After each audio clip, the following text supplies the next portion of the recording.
Glenn Bryant's father, Bill Bryant. Glenn is, as you know, he's seeking the office of Superintendent of Education in Morgan County. And I'd like to talk to you about a couple or three things about Glenn. Glenn is, he has great leadership skills. I remember the first incident where Glenn began to demonstrate his leadership skills was in his youth group back in church. Glenn's leader was not doing a good job leading them. And Glenn complained to me, and I just said to him, well, why don't you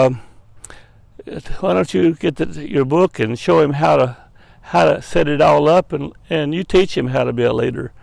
And that's exactly what he did.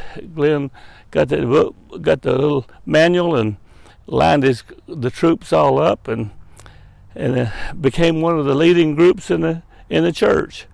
That was my first recognition of Glenn's leadership skills. Since then, when you give Glenn a hard task, he takes it and works it, and it develops it and makes it come out good. And that's because he's a natural leader.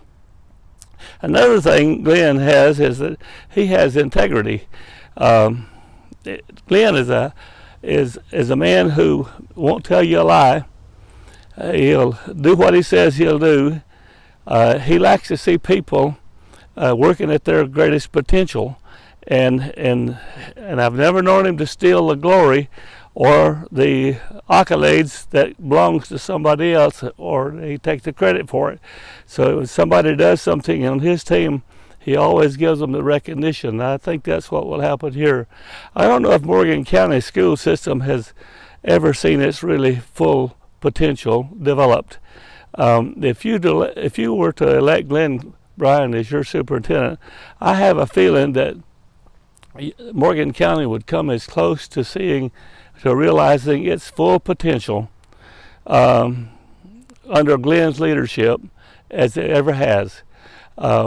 And that's saying a lot, because Glenn's got the skills, he's got the desire, he's got the love. He wants to see every student, not just one student, but all students, achieve and do the best they can, and grow and develop and learn at the level of their ability. I think you'd make a wise choice in Glenn, because he's a good, dedicated Christian man, and I thank the Lord that I've got a chance to work with him at this level. Thank you, Glenn. You folks vote him in.